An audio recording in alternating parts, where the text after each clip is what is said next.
jemného poškodenia laku, keď lak nie je poškodený až po karosériu vozidla, je možné realizovať opravu vozidla následovne.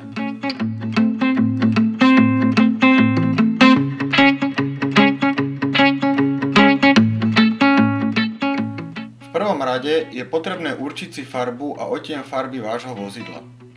Presné typové označenie farby vozidla nájdete na štítku s kódom farby na karosérii vozidla. Ten sa nachádza na rôznych miestach karosérie. Jeho polohu vo vašom vozidle nájdete buď v pokynoch na našej webovej stránke, alebo priamo u výrobcu vozidla. Na jeho základe si vyberte farbu a odtieň, ktorý následne budete nanášať.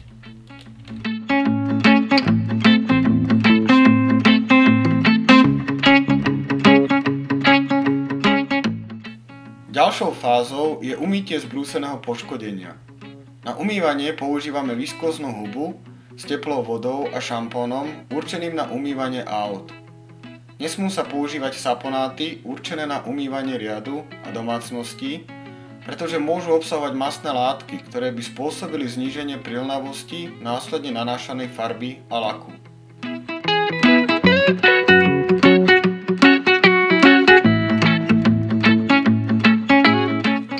Viskóznu hubu necháme nasať umývacím prostriedkom. Následne dôkladne umyjeme celú časť laku, ktorú budeme ošetrovať.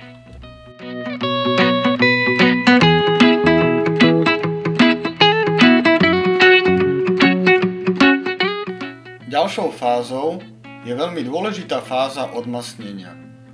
Pokiaľ sa povrch opravy neodmastí, nie je možné nanášať žiadnu povrchovú úpravu na poškodenú časť. Mohlo by dôjsť k strate prilnavosti nanášanej farby a laku a výsledok opravy by mohol dopadnúť katastrofálne. Odporúčame použiť antisilikónový odmasťovač sprej.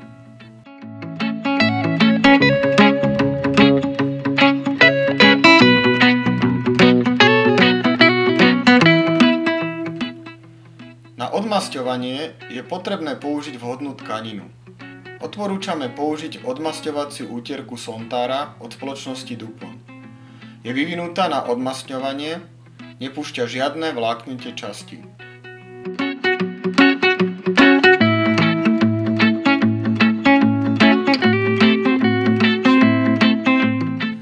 Pri odmasťovaní nanášame sprejom vrstvy odmasťovača a dôkladne rozotierame danú látku na mieste opravy. Práve fáza dôkladného rozotierania je dôležitá. Je potrebné odmasťovač dôkladne vytrieť z laku, aby neostali jeho tekuté látky na ploche, ktorú budeme následne ošetrovať.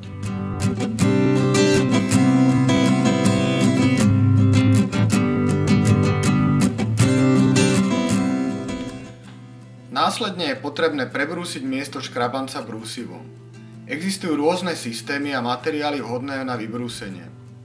My v tomto prípade začíname brúsivom P280, následne brúsenia pokračujeme jemnejšími brúsivami až po najjemnejšie brúsenie parametrom P500. Na miesta, kde budeme aplikovať prístrekový materiál Spot Blender, použijeme brúsivo P1500.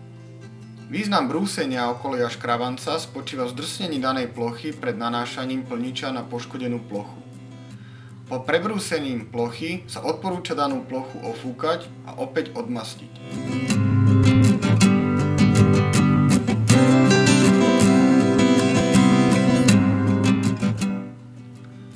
Ak robíme opravu na bode, pri ktorom by sme mohli poškodiť iný diel auta, použijeme na krytie daného dielu ochrannú pásku. Existujú aj neprebrúsiteľné pásky, ale v závislosti od zručnosti i nie je potrebné používať pri každej oprave.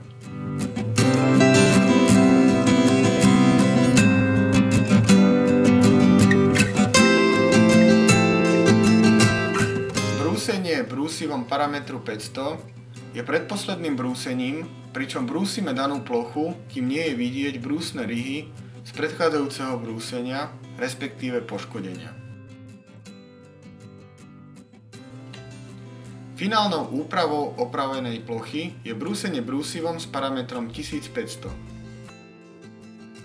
Pri brúsení blatníka ide o opravu s použitím prístrekového riedidla spod blender na lak do stratena a na nárazníku o opravu a lakovanie celého ohraničeného dielu. Je potrebné, aby sa náš opravovaný povrch zlial s okolitou farbou a lakom. Inak by sa mohol odlupovať.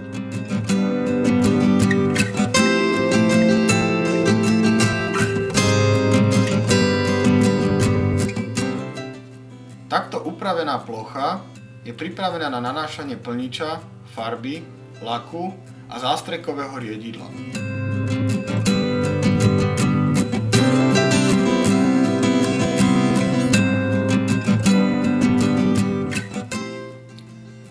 Pred fázou striekania na poškodenú plochu je potrebné ochrániť okolité diely proti postriekaniu nanášanými prostriedkami.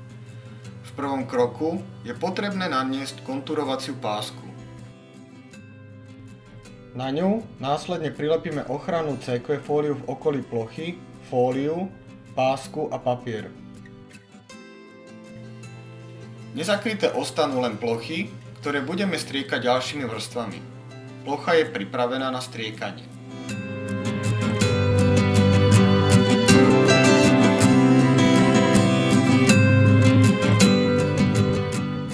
Následne si pripravíme základový plnič. Plnič slúži na vyplnenie škrabancov po prebrúsení a zaplňa pory tmelu. Podľa farby karosérie vyberáme pre ňu vhodný odtieň plniča, tak aby nemohol presvítať cez nanášaný lak. Platí zásada, pod tmavé odtiene farieb sa používa čierny plnič, pod bledé a pastelové biely a pod stredne tmavé a stredne bledé šedý. Aplikuje sa v závislosti od veľkosti poškodenia. Menšie poškodenia regulujeme tryskou na bodové ošetrovanie. Pri väčších poškodeniach nanášame súvislé plochy s nastavením trysky na rozprašovanie. Na striekanie so sprejmi sa dá použiť násada na spreje. Následne môžeme daný sprej použiť ako striekaciu pištoľ.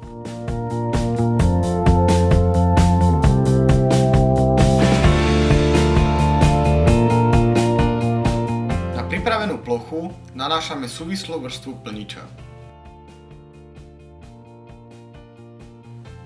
Je vhodné tento nástreh realizovať viackrát, a to menšou vrstvou.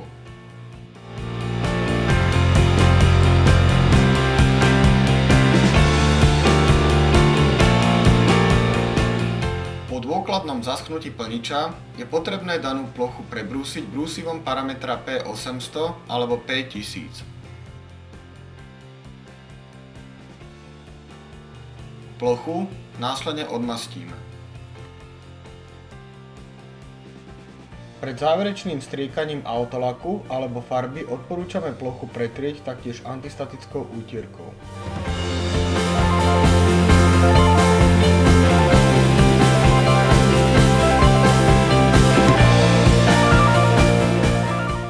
Vo fáze pred striekaním si môžeme pripraviť tiež fóliu Quick Color.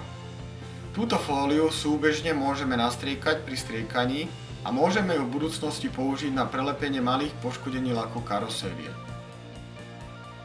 Na základe výberu farby karosérie vozidla, ktorú sme si zistili ešte pred začatím práce, si vyberieme a pripravíme vhodný autolak.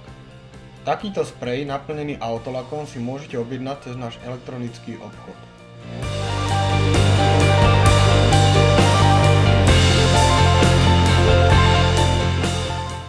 So sprejom súvisle nastriekame rovnomerne celú plochu opravovaného dielu. Sprej je vhodné aplikovať pri teplote ideálnej okolo 20 stupňov Celzia.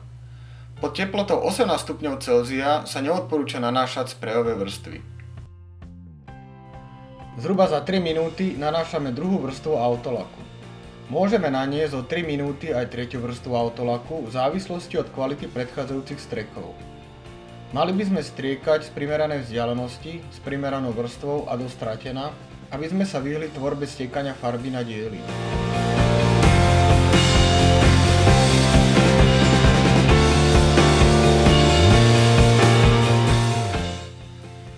Po nastriekaní a zaschnutí farby nastriekanú plochu zľahka utrieme antistatickou útierkou, čím odstránime prach z nastriekanej farby.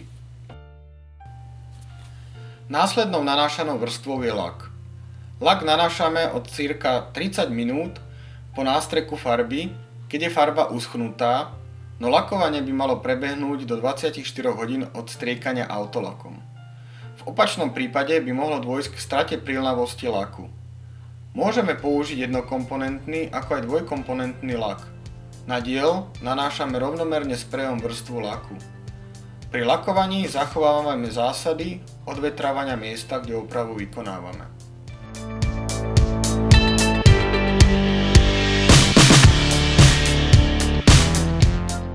Po krátkom zaschnutí prvej vrstvy laku, čo je asi 5 minút, naniesieme sprejom druhú vrstvu laku.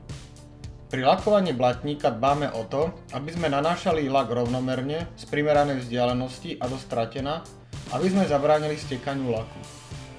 Na časť karosérie, kde sa lak striekal do prístreku, vznikol nerovnomerný povrch, tzv. Pomaranč. Na tento pomaranč následne naniesieme vrstvu zástrekového materiálu Sport Blender cieľom prepojiť starý lak s novým. V prípade, ak nám danú plochu niečo poškodí, napríklad stekanec alebo hmyz, tak sa dá dané poškodenie neskôr opraviť. Pri aplikácii prístrekového materiálu platí zásada nanášanie veľmi jemných a tenkých vrstiev.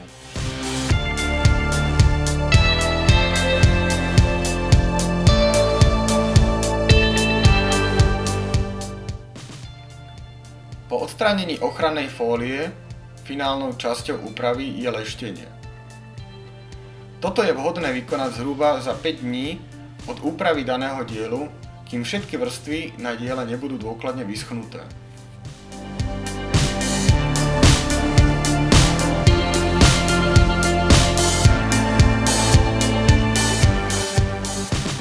Na leštenie budeme potrebovať elektrickú leštičku, prípadne vrtačku s hlavicou určenou na leštenie. Rýchlosť otáčok leštenia musí byť v intervale 1500 otáčok za minútu po 2500 otáčok za minútu. Tento interval nesmie byť pri leštení prekročený, pretože by mohlo dôjsť k prepáleniu laku. V závislosti od tohto intervalu je potrebné vybrať leštiacie náradie s adekvátnou rýchlosťou otáčok. Ďalej budeme potrebovať sériu kotúčov v závislosti od úrovne poškodenia v dôsledku brúsenia a poškodenia laku.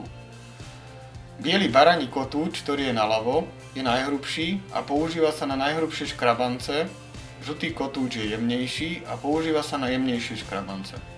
Pre tieto kotúče sa používa leštiaci prostriedok cut, tuba so žltým vrchnakom. Ich využitie je pri začiatku leštenia. Čierny kotúč je najjemnejší a používa sa s leštiacimi prostriedkami finish, tuba s čiernym vrchnakom. Tento kotúč sa používa pri finalizácii leštenia. Leštiace prostriedky Pearl sa používajú na prípadné záverečné voskovanie laku.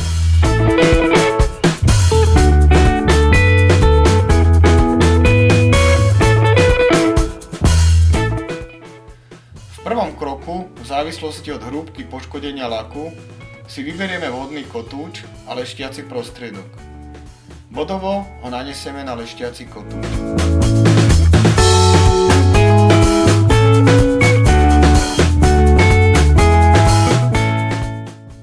Celý diel preleštíme, pričom sa budeme sústrediť na leštenie prechodu medzi starým a novým lakom. Pri leštení dbáme o to, aby vrstva leštiaceho prostriedku bola rovnomerne rozložená na leštenej ploche a aby nikdy nedošlo k lešteniu plochy laku bez leštiaceho prostriedku, čiže nesmie sa leštiť tzv. Na sucho, aby sa daný lak neprepálil. Aby sme sa vyhli takémuto prípadu, je vhodné počas leštenia priebežne plochu leštenia chladiť vodou. Leštiaca pasta je zároveň vláčnejšia a lepšie sa s ňou narába. Dĺžka leštenia závisí od miery poškodenia laku.